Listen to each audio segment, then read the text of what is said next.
Գյորջյան Կասկադ 60 ամիս փուլային վճարում բազմաթիվ առավելություններ։ Երբ որ Ռոբերտ Քոչարյանն ասում է, որ եթե ինքը 2021 թվականին լիներ իշխանության, Արցախը չէր հայաթափվի, կասեք ինչ մեխանիզմով, բացատրել է ձեզ։ Այն մեխանիզմերով, որ Հայաստանի Հանրապետության երկրորդ նախագահը եւ Արցախի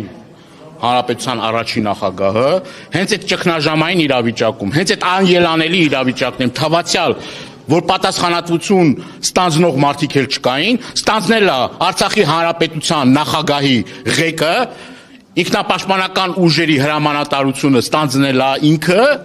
եւ հաղթանակներ ակերտել հենց այդ նույն տրամաբանությամբ եւ հենց այդ նույն լոգիկայով ճգնաժամային կառավարիչ լինելու, հմուտ բանակցող լինելու, իր կառավարման ընթացքում ոչ միայն ինքը կարողացել է հմուտ ցույց տալ, որ ինքը հմուտ բանակցող է եւ ուժեղ ղեկավար է, այլ նաեւ միջնորդ է հանդիսացել այն ժամանակ, որ մի քանի շաբաթ առաջ որ հայտարարում էր, որ Հայաստանի Հանրապետությունը պետք է նաեւ որոշակի առումով ներգրավվածություն ունենա նույն Իրանի Իսլամական Հանրապետության շուրջ տեղի ունեցող իրադարձությունների, այդ մարդը այդ փորձն էլ ունի։ Շատ բան չի խոսում, ես կուզեմ շատ բան խոսի իր կառավարման ժամանակահատվածին, թե ինչ միջնորդական դերակատարություն ա ունեցել նախկինում Իրանի շուրջ տեղի ունեցող իրադարձությունների, կներեք, իրադարձությունների եւ դրա իր մասնակցության Եվ այդ մասնակցության շնորհիվ վերահաս վտանգը կանխելու։ Ես կուզեմ ինքը շատ խոսի դրա մասին, բայց քանի որ ժուշկալ է եւ շատ թեմաների մասին ինքը չի խոսում, դա կարծում եմ, որ ես էլ կոչ եմ անում երկրորդ նախագահին, որ դրա մասին շատ խոսի։ Ինչքան շատ խոսի, այնքան մեր ժողովուրդը կհասկանա, որ մեզ այս իրավիճակում պետք են հմուտ ղեկավարներ, պետք են փորձառու ղեկավարներ, պետք են լավ բանակցողներ Եվ ոչ թե մարդիկ, որոնք որ տարածաշրջանը երում է մի օր կուկուրուզ օպերացիան, մի օր պերաշկի օպերացիան, մի օր ես չգիտեմ քաբաբ ու շաուրմա օպերացիան, ինչ դրանով մեշիզներ եք տալիս հարևան եւ բարեկամ Իրանի Նիկոլ Փաշինյանը ասում է տեսնում են իրանք են հավաքվում։ Դե բոլորս էլ ուտում ենք, դե ինձ թվում է դուք էլ եք ուտում, ոչ մեկ սոված չի մնում, բոլորն էլ ուտում են, բայց ոչ մեկ իր ուտելիքները, դե եթե Հայաստանի Հանրապետության շուրջ տեղի ունեցող իրադարձությունների ֆոնին, եթե քո հարևանի տունը ողբերգություն է, եթե քո հարևանի տունը դժբախտություն է, սքի մեջ է, դու ցանկապատից էսկոմ քու ուտելիքային բաներն ես ցուցադրում, ինձ թվում է դա նորմալ չէ, ավելի քան նորմալ չէ։ Իշխանությունը մեղադրում է ձեզ, որ վերջերս Տեր Ղարաբաղի մասին չեք խոսում, Արցախի մասին չեք խոսում, ինչու չեք խոսում, երբ որ ասում են Քոչարյան ասում էր 21 թվականին կկարողանայի կանխել, ասում է բա հիմա ինչ ասում։ Ինձ շատ ժամանակ մեղադրում են, որ շատ եմ խոսում։ Բայց ես կարծում եմ, որ դուք երևի ուշադիր չեք կոնկրետ իմ եւ իմ գործընկերների ամենօրյա եւ այդ խնդիրների մեր արցախցի քույր եղբայրների խնդիրների, անձնագրային խնդիրների, կեցության իրավունքի, վերադարձի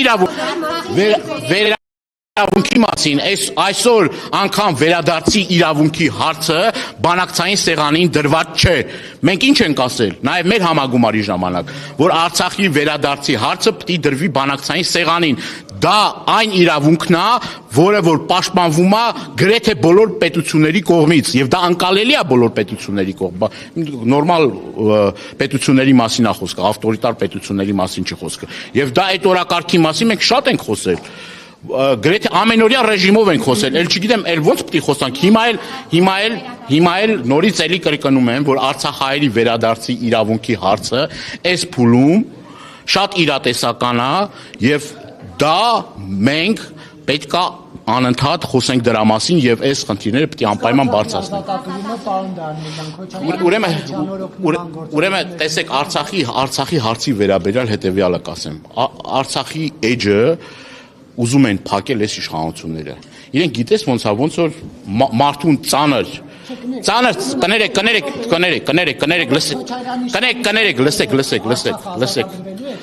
լսեք, ուրեմն, եթե դուք նույն գործելավոճով եք ուզում խոսեք ինչ որ իշխանություններն են այդ գործելավոճով խոսում,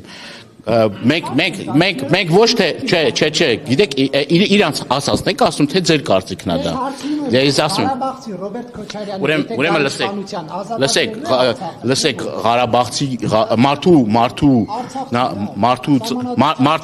մարդու ծննդավայրը կապ չունի, Արցախցի ենք, Տավուշեցի ենք, Գյումրեցի ենք, թե այլ բնակավայրից ենք, դա հեչ նշանակություն չունի։ Ցանկացած հայրենասեր ղեկավար պետք է իր առջև առաջին խնդիրը դնի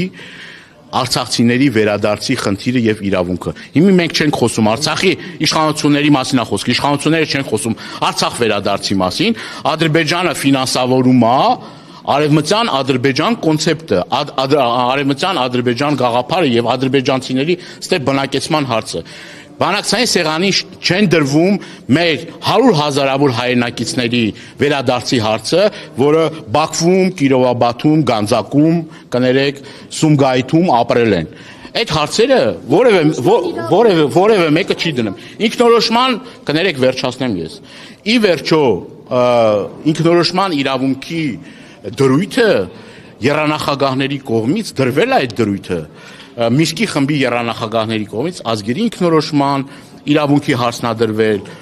ճիշտ է, ուժի չկիրառման դրույթն էլ է եղել դա, բայց ամեն դեպքում այդ իրավունքը, ինքնորոշման իրավունքի դրույթը նաև Միշկի խմբի համանախագահ։ Բայց եթե կան Հայաստանում իշխանություն, որ այդ իշխանությունը հրաժարվում է ամեն ինչից, եւ հիմա այս պահին Հայաստանի Հանրապետությունը կանգնել է լրջագույն գոյաբանական խնդիրների առջև եւ այսօր մենք խնդիր ունենք Հայաստանը այսօր պահելու, որ վաղը մյուս օր 100,000-ավոր ադրբեջանցիներ չբերի ստեղ բնակեցնի։ Արդեն խոսում է Հայաստանի Հանրապետությունը կազմախանդելու ծրագրի մասին։ Սահմանադրական փոփոխությունները, որ ասում են, ինչ էին ասում։ Ասում են, սահմանադրական փոփոխությունները կապ չունի Ալիևի պահանջների հետ։ Բա ինչ եղավ էդի։ Հիմա ինչ են անում անկախության հռչակագիրը, ես սա փոխկապակցված է։ Հայաստանի Հանրապետության լինելիության հարցը փոխկապակցված է Արցախի վերադարձի եւ վերադարձից հետո նաեւ ինքնորոշման իրավունքի ինքնորոշման ուրեմն անվտանգության լսեք ես ես նորից եմ կրկնում էլի հիմա այս պահի դրությամբ դուք հասկանում եք որ Արցախ վերադարձի հարցը առաջին հերթին պետք է արցախցիների վերադարձի հարցը դրվի բանակցային սեղանին եւ դրանով առաջին քայլը անելով մենք կարող ենք արցախցիներին առնվազն Արցախ վերադարձի իրավունքը այս պահի դրությամբ ամրագրել եւ դա հասկանալի եւ ընկալելի է բանակցային անվտանգության երաշխիքներով նույն Միսկի խմբի համանախագահների երաշխիքներով հնարավոր է արցախցիների բանակցել հնարավոր է բանակցել եւ այդ բանակցային խորքը ապահովել, որպեսզի մենք կարողանանք ավելի շահեկան դիրքերում հայտնվել։ Կներեք, դե վերջացնեմ, դե դուք կամ լսեք, կամ եթե չեք ուզում լսեք, ուրեմն ձեր իրավունքն է։ Ձեր իրավունքն է, ես թողեք ես իմ կարծիքը հայտնել, ամբողջ ծրագիրը այսօր մենք չենք հրապարակում, բայց մենք ունենք այդ ճանապարհային քարտեզը եւ այդ ճանապարհային քարտեզը մենք լավ հասկանում ենք, պատկերացնում ենք եւ դրա շուրջը ես կարծում եմ մենք կարողանալու ենք ապահովել այն ինչ որ մենք մտածում ենք, երազում ենք եւ պլանավորում ենք։